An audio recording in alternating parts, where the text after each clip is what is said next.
Shalom teman-teman, anak-anakku sekalian. Bersyukur hari ini kita bisa bersama-sama merefleksikan kembali akan pengorbanan Tuhan Yesus di atas kayu salib dalam ibadah Paskah. Dan kali ini kita akan sama-sama merefleksikan betapa Tuhan itu adalah Allah yang tidak pernah meninggalkan kita. Dia selalu bersama-sama dengan kita. Mari kita ikuti semua liturginya dari awal sampai akhirnya, dan kiranya Tuhan dipermuliakan dan iman kita pun diteguhkan. Oleh karena itu mari kita memulai dengan doa. Mari kita berdoa. Bapa di surga, kami bersyukur kepadamu kalau hari ini dalam situasi, dalam keadaan yang masih tetap kami bergumul dengan pandemi, tetapi kami diberi kesempatan untuk beribadah lagi kepada Tuhan. Biarlah kiranya hari ini ya Tuhan, kami mau mempersiapkan hati kami, pikiran kami, untuk kami bisa beribadah kepada Tuhan. Kami bisa merefleksikan kembali akan iman kami di hadapan Tuhan, akan penderitaan Tuhan dalam kehidupan kami untuk menebus dosa-dosa kami. Tuhan, biarlah kiranya ibadah ini sungguh-sungguh berkenan di hadapan Tuhan. Berkatilah hati dan pikiran kami. Berkatilah semua peralatan yang kami gunakan, sehingga semuanya bisa menolong kami untuk bisa menggumulkan lagi, merefleksikan lagi iman kami di hadapan Tuhan, bahwa sungguh Engkau adalah Allah yang tidak pernah meninggalkan kami, tetapi selalu bersama-sama dengan kami. Terima kasih ya Tuhan, berkatilah waktu ini dan kami mau beribadah kepada Tuhan. Dalam nama Yesus kami berdoa. Amin.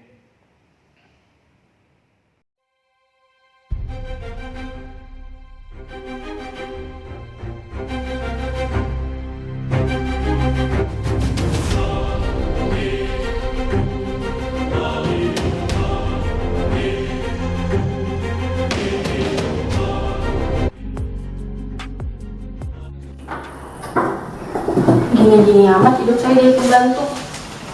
Majikannya mana penyuruh banget lagi. Gak kasihan lihat saya tiap hari bayar sini kapan mulu.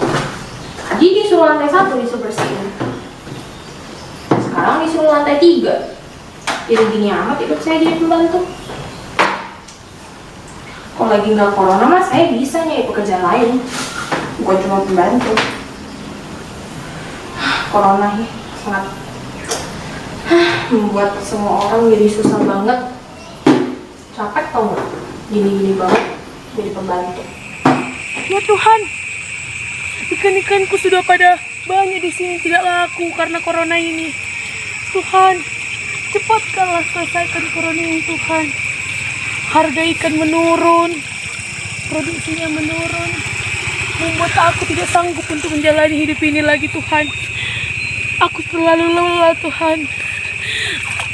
Tuhan, selesaikanlah secepatnya corona ini. Bingung lah COVID ini, nggak ngerti lagi lah. Masa 20% bangunan aja jalan berhenti gini aja karena COVID? Nggak ada biaya lah, gimana lagi nih? Bingung lah jadi kontraktor sekarang. Semua proyek berhenti.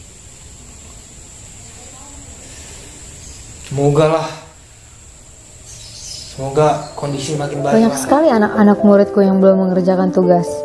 Padahal mereka sudah kelas 12 dan sebentar lagi sudah ujian. Apa mereka mengerti materi yang telah aku ajarkan?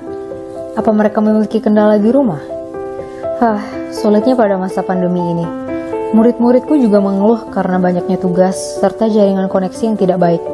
Tidak seperti dulu, pekerjaanku sebagai guru bukan hanya mengajar, tetapi juga memperhatikan perkembangan para muridku. Namun, karena kondisi sekarang, untuk melihat perkembangan mereka menjadi sulit.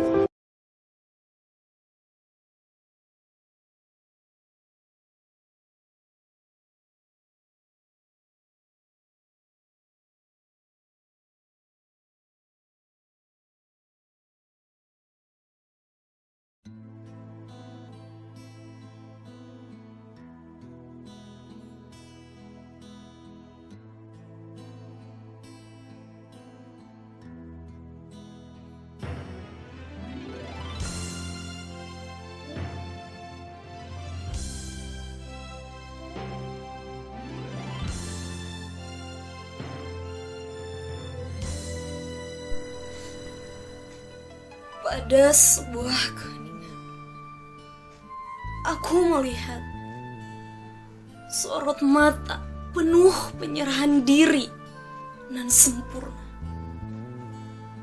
Ada juga kulihat sekilas berganti dengan sorot mata ketakutan yang sangat akan siksa yang menjemput di depan. Namun hanya sekilas sorot ketakutan itu nampak.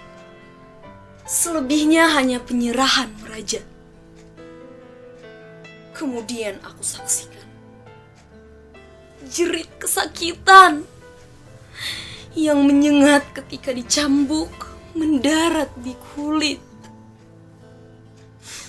Dan kembali jeritan-jeritan yang terlontar mengandung penyerahan yang mendalam. Lantas aku lihat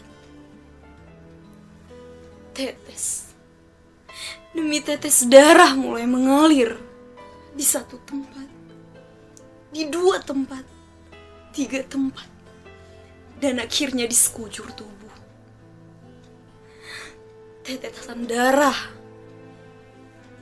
yang memilukan, dan lagi-lagi penyerahan utuh mewarnai merahnya darah.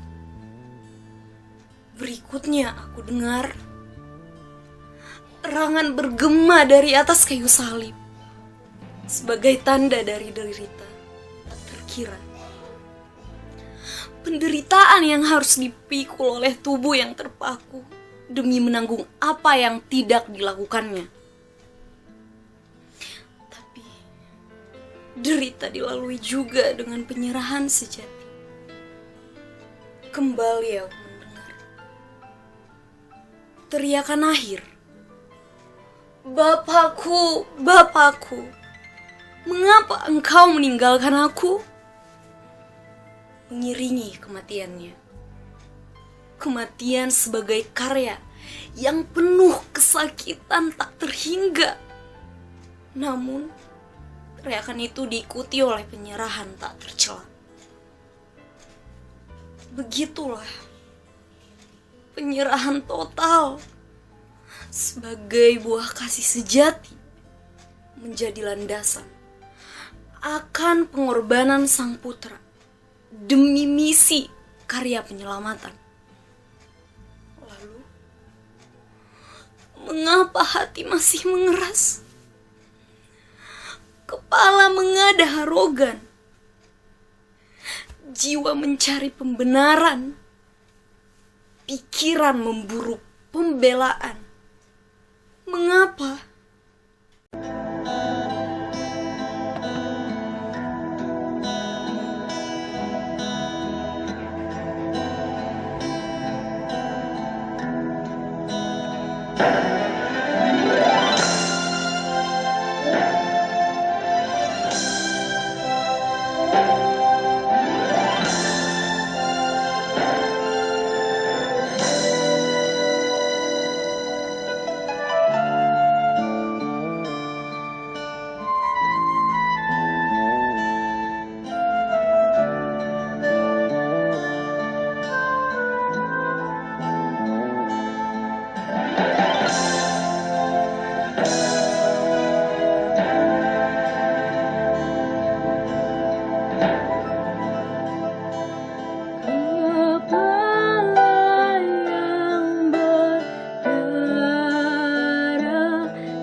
di atas kayu salib.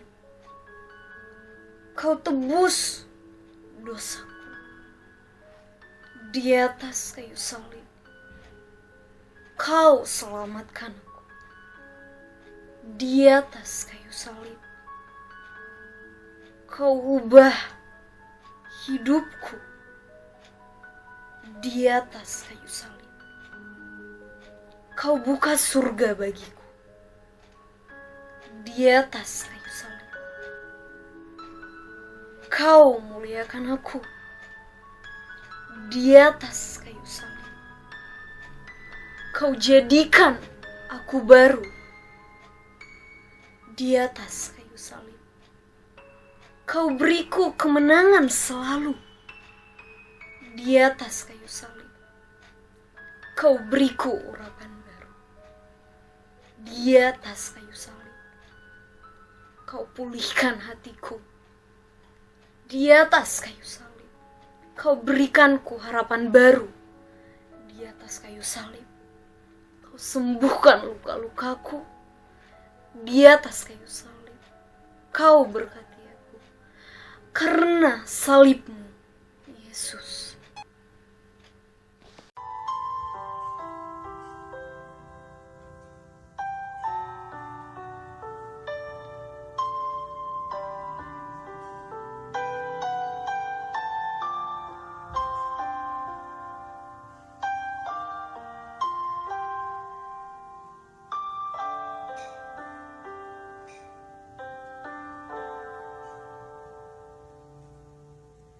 Hanya Kau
much later.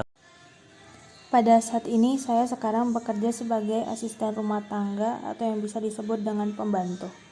Walaupun saya bekerja sebagai pembantu, saya tetap bersyukur kepada Tuhan karena masih dapat bekerja dan mendapatkan gaji walaupun gaji tersebut tidak besar. Tetapi gaji tersebut masih bisa mencukupi untuk kehidupan saya sehari-hari.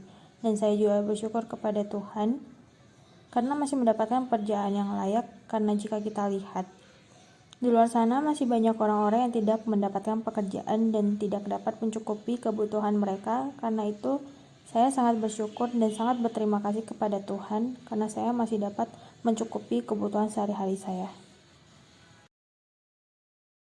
Kasih Tuhan Yesus buat berkat Tuhan Yesus sampai pada hari ini. Walaupun pandemi virus corona menimpa kami pada saat ini, kami tetap bersyukur karena kami masih bisa memakan makanan yang ada di sini. Seperti ada ikan, ada sayur, dan ada buah-buahan. Walaupun sama ikan saya tidak laku karena pandemi virus corona, tapi kasih setiamu sangat besar bagi saya karena saya masih bisa menikmati makanan yang ada di sini. Oleh karena itu, tetaplah bersyukur kepada Tuhan. Apapun masalahmu dan apapun yang terjadi pada saat ini, itulah berkat Tuhan. Dan jangan lupa bersyukur setiap apa yang kau minta dan apa yang kau berkat Tuhan. Terima kasih.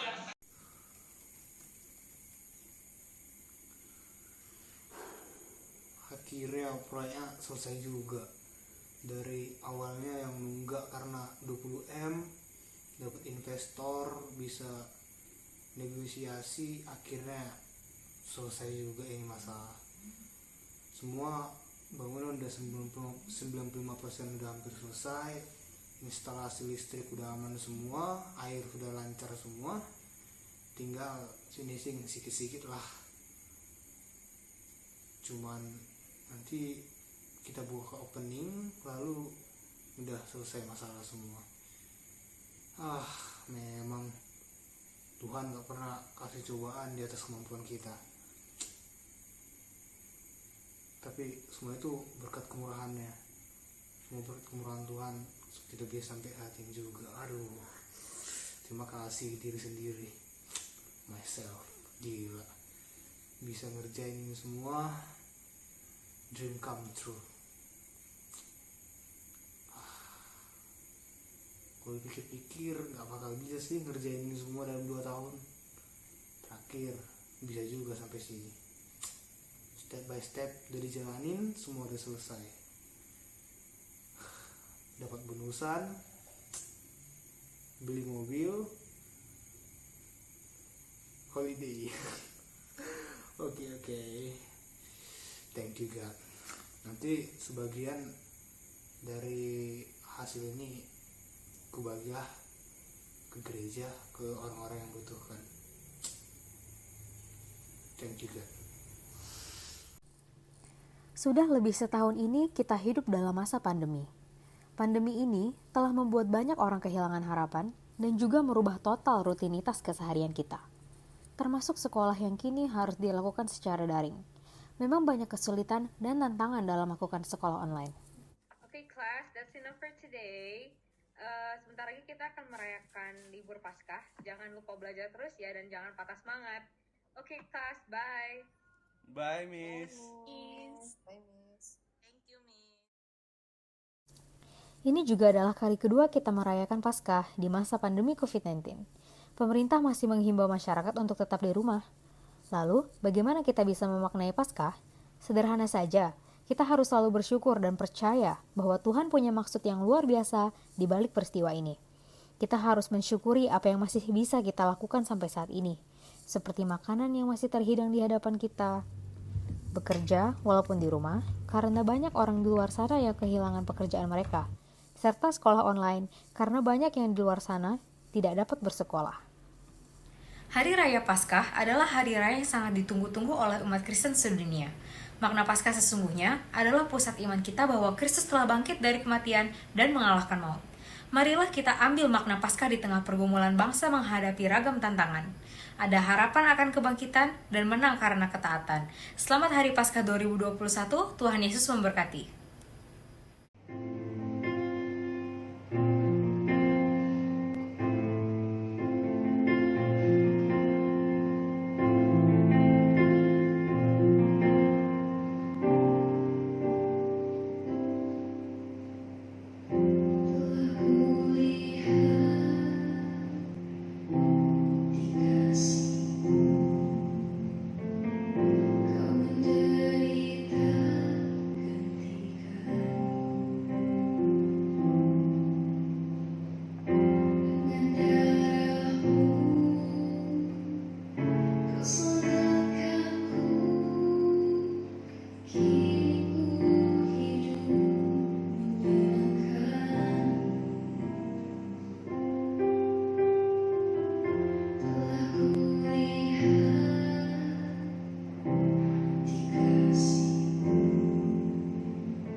Shalom, apa kabarnya teman-teman yang ada di Sekolah Kalam Kudus Pematang Siantar?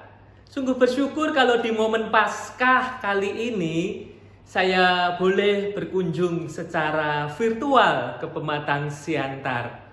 Inilah kelebihannya online. Jarak yang jauh itu bisa serasa dekat. Tetapi kerugiannya saya tidak bisa menikmati kopi, menikmati bakpao, dan juga mie koma. Jadi kemarin saya googling dan saya menikmati semuanya itu secara virtual. Nanti ya, kalau ada kesempatan saya main ke Pematang Siantar, kita ngopi bareng deh. Mari teman-teman, saat ini kita bersatu di dalam doa terlebih dahulu. Tuhan, kami bersyukur kalau di momen Paskah ini Tuhan terus berfirman kepada kami. Setelah rangkaian Prapaskah kami lewati bersama Tuhan, kembali Tuhan meneguhkan bahwa kami punya Tuhan yang setia mengasihi kami. Kami punya Tuhan yang tulus dan serius mengasihi kami. Tuhan yang bahkan bangkit dan mengalahkan maut itu untuk menebus setiap kami.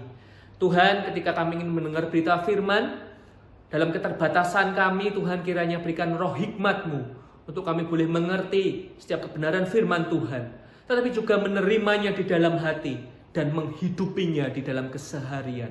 Di dalam satu nama Tuhan Yesus Kristus kami berdoa. Amin. Ya teman-teman, berita firman hari ini terambil dari 1 Yohanes 4 ayatnya yang ke-10. Tetapi saya akan membacakannya di dalam bacaan Alkitab versi terjemahan sederhana Indonesia. 1 Yohanes 4 ayatnya yang ke-10. Maka nyatalah kasih yang luar biasa itu.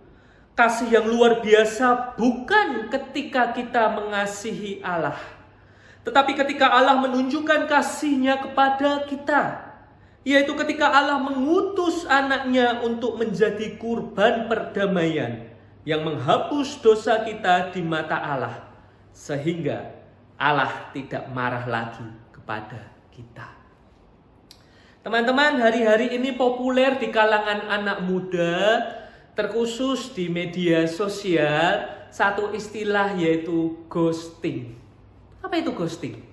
Mungkin beberapa dari kita ketika mendengar istilah ghosting ini kita tersenyum dalam hati. Aduh, ghosting gitu. Atau kita justru terluka di dalam hati ketika mendengar kata ghosting. Ghosting adalah salah satu fenomena relasi di antara dua belah pihak, di mana salah satu pihaknya mendadak menghilang, kabur tanpa kabar, tanpa penjelasan terlebih dahulu. Iya, jadi ghosting ini adalah tiba-tiba ngilang tanpa bilang-bilang. Nah teman-teman, berdasarkan penelitian, orang yang memilih ghosting ini bisa dikarenakan beberapa hal. Yang pertama, karena dia takut untuk berkorban lebih di dalam hubungannya. Yang kedua, karena dia takut menghadapi kesulitan atau tantangan yang ada di depan, dan dia memilih mundur. Yang ketiga, dia takut untuk menghadapi dan menerima rasa sakit yang terjadi di dalam relasi. Teman-teman, jadi sekarang di sini siapa yang pernah kena ghosting? Atau siapa yang pernah melakukan ghosting? Angkat tanganmu. Bertobat nak, jangan keraskan hatimu. Bertobat. Teman-teman, ghosting itu cintanya level manusia. Tapi sungguh bersyukur kalau kita itu punya Tuhan. Tuhan yang cintanya kepada kita itu levelnya berbeda. Karena Tuhan selalu serius dengan engkau dan saya. Cintanya kalau kita perhatikan teman-teman kemarin, minggu-minggu kemarin sudah melewati dan mendengar 7 pernyataan salib Yesus. Teman-teman bisa lihat dari statement ke statement. Satu statement menuju statement berikutnya. Tuhan sungguh serius. Tuhan tidak pernah mundur ketika ada tantangan di depan. Tuhan tidak menghindari rasa sakit yang ada. Dia tidak menolak segala kesulitan itu. Bahkan via dolorosa, jalan salib yang begitu menyakitkan, Yesus jalani hingga tuntas, hingga final, tetelestai. Nah teman-teman, kasih yang terbesar Tuhan terus tunjukkan sampai di kayu salib. Yohanes 15 ayat 13 mencatat, tidak ada kasih yang lebih besar daripada kasih seseorang yang memberikan nyawanya kepada sahabat-sahabatnya. Dan kasih yang besar itu sudah Tuhan nyatakan. Dia berikan untuk engkau dan saya, untuk menebus engkau dan saya. Kasih Yesus ini yang di dalam bacaan kita tadi 1 Yohanes 4 dinyatakan sebagai persembahan korban perdamaian kepada Allah. A living sacrifice kepada Bapa. Kasih yang mendamaikan kita kembali untuk kembali bersatu dengan kasih Bapa setelah kita terpisah jauh dari kasih Bapa yang sejati itu. Teman-teman, kalau kita lihat, kasih itu tidak berhenti di sana. Kasih itu terus berlanjut. Ketika Paskah ini, momen yang kita rayakan ini, dia berjanji di hari yang ketiga, dia mati, dia akan bangkit. Janji itu dia genapi. Janji itu dia tepati. Teman-teman, Paskah yang kita peringati bersama adalah tanda kemenangannya atas maut. Karena percuma kita menjadi Kristen kalau Yesus gak bangkit. Percuma kita punya ketaatan penuh kepadanya kalau Yesus gak bangkit. Kalau semua berita itu adalah hoax, kalau semuanya itu hanya kibulan belaka, omong kosong. Teman-teman, Paulus menegaskan hal ini dalam 1 Korintus 15 ayatnya yang ke-17 dan 18. Saya akan bacakan untuk setiap kita. Dan jika Kristus tidak dibangkitkan, maka sia-sialah kepercayaan kamu, dan kamu masih hidup di dalam dosamu. Demikianlah binasa juga orang-orang yang mati di dalam Kristus. Teman-teman, inilah pentingnya arti bahwa Yesus itu menepati janjinya. Tidak hanya ketika dia mati di kayu salib, tetapi ketika dia bangkit di hari yang ketiga. Karena satu hal, tanpa kebangkitan Yesus, hukuman dosa tetap berlaku. Sekalipun ada kematian Yesus.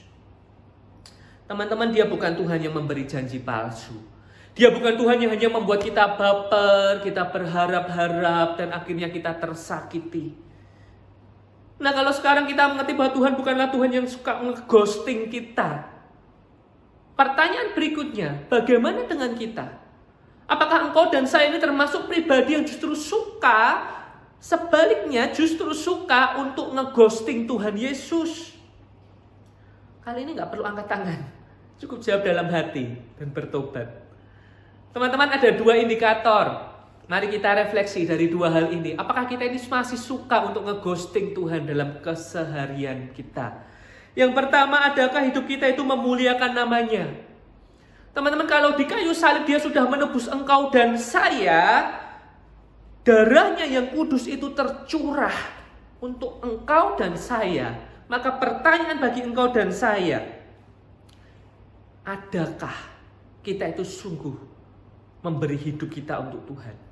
1 Korintus 6 ayat 20 mencatat, sebab kamu telah dibeli dan harganya telah lunas dibayar. Lalu dikatakan di sana, karena itu muliakanlah Allah dengan tubuhmu.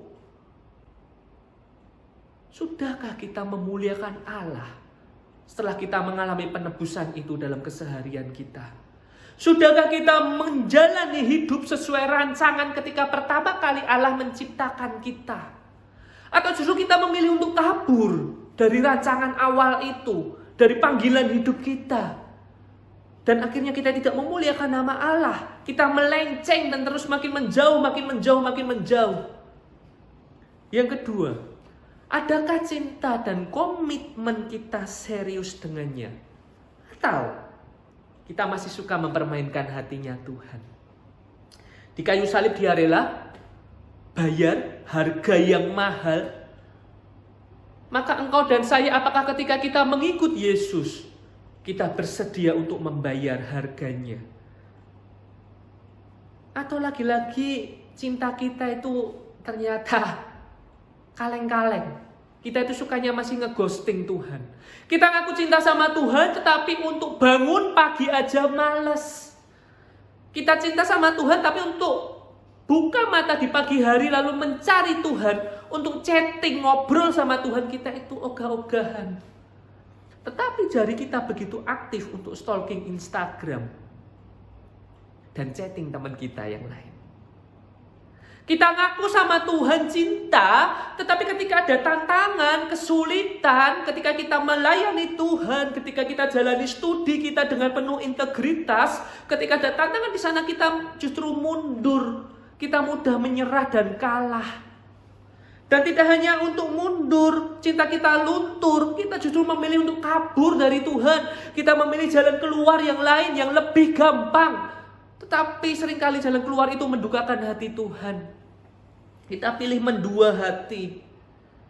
Teman-teman, mau sampai kapan kita terus membuat Tuhan menanti untuk kita datang kepadanya, untuk kita serius sama Tuhan? Mau sampai kapan kita PHP-in Tuhan? Teman-teman, jangan pernah lari dari Tuhan. Jangan pernah lari dan bersembunyi dari Tuhan, karena Dia maha hadir. Kita mau lari kemana? Bahkan dikatakan Alkitab, di dunia orang mati pun Tuhan ada di sana. Mau lari kemana? Dan sekalipun kita memilih untuk lari, Dia akan kejar kita. Karena cintanya serius dengan kita. Dia sungguh-sungguh dengan kita. Teman-teman, Tuhan gak suka ghosting kita.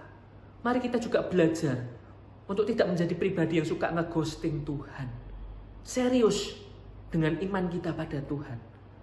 Kiranya momen Paskah ini kembali meneguhkan setiap kita, mendorong kita untuk kembali cinta dengan segenap hati. Ingat first love kita sama Tuhan. Kalau Tuhan itu cintanya besar sama kita, kalau Tuhan itu serius sama kita, mari kita juga belajar serius sama Tuhan. Mari kita bersatu dalam doa. Tuhan, kami bersyukur di momen Paskah ini Tuhan kembali meneguhkan bahwa kami punya Tuhan. Tuhan yang serius dengan kami. Dan tidak ada anugerah yang lebih besar daripada hal itu. Itu jauh lebih daripada yang layak kami terima. Tuhan memberikan grace itu, anugerah itu. Kami bersyukur. Dan kiranya Tuhan mampukan kami untuk kami juga boleh mengasihi Tuhan dengan serius. Untuk kami tidak mempermainkan hatinya Tuhan lagi, tidak mendukakan hatinya Tuhan lagi, tidak membiarkan Tuhan hanya berhenti dalam pengharapan, penantian dan penantian. Tapi kami boleh berrelasi intim dengan Tuhan dan menikmati relasi itu dalam keseharian. Dalam satu nama Tuhan Yesus Kristus, kami berdoa, kami menyerahkan setiap teman-teman di sekolah Kalam Kudus Pematang Siantar. Tuhan berkati studinya, Tuhan berkati relasinya dengan orang tua, dengan guru-guru. Tuhan berikan hikmat sehingga boleh menjadi pribadi-pribadi yang diperlengkapi Tuhan lewat studi. Sehingga pada akhirnya nanti boleh Tuhan pakai untuk kemuliaan nama Tuhan. Dalam satu nama Tuhan Yesus Kristus, kami bersyukur dan terus bersyukur. Amin. Teman-teman, selamat Hari Paskah. Selamat merayakan kebangkitannya. Dan selamat menjalani keseharian. Hidup dalam kuasa kemenangannya. Tuhan Yesus memberkati kita semua. Amin.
Ya saudara-saudara, kita akan mengakhiri kebaktian Paskah kita pada pagi hari ini. Mari kita bersatu di dalam doa.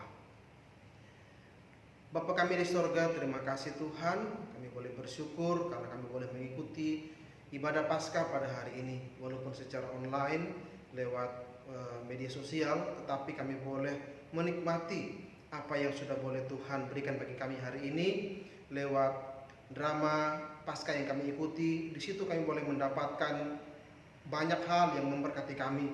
Kami boleh bersyukur bahwa kami punya Tuhan yang tidak pernah meninggalkan kami. Di tengah-tengah situasi, kondisi yang tidak sedang baik-baik saja hari ini, yang bisa mempengaruhi kami, untuk kami lemah iman, untuk kami jatuh, untuk kami tidak bisa menjalani hari-hari kehidupan kami dengan baik. Dan kami bersyukur karena lewat drama tadi kami boleh diingatkan bahwa kami punya Tuhan yang senantiasa ada bersama dengan kami. Engkau sudah memberikan segala-galanya buat kami manusia yang terbatas ini, yang berdosa ini. Bahkan Engkau memberikan yang terbaik, yaitu Engkau memberikan nyawamu, Engkau memberikan dirimu menjadi manusia dan mati bagi kami, demi kami, agar kami dibebaskan dari perbudakan dosa, agar kami dimerdekakan dan kami diberikan keselamatan yang kekal, diberikan hidup kekal. Terima kasih Bapa kami di sorga, kiranya ibadah hari ini boleh memberikan kepada kami kekuatan untuk menjalani hari-hari kehidupan kami, untuk memberikan kepada kami kesadaran bahwa hidup kami ada Tuhan yang senantiasa menyertai kami, yang menolong kami untuk akan menjalani hari-hari kami ke depan dengan optimisme, dengan tidak takut dan tidak khawatir. Terima kasih Bapa kami dalam kerajaan sorga, dan kami sebagai anak-anak Tuhan, kami ingin menjalani hari-hari kami ke depan dengan sungguh-sungguh mengandalkan Tuhan, bergantung berharap kepada Tuhan.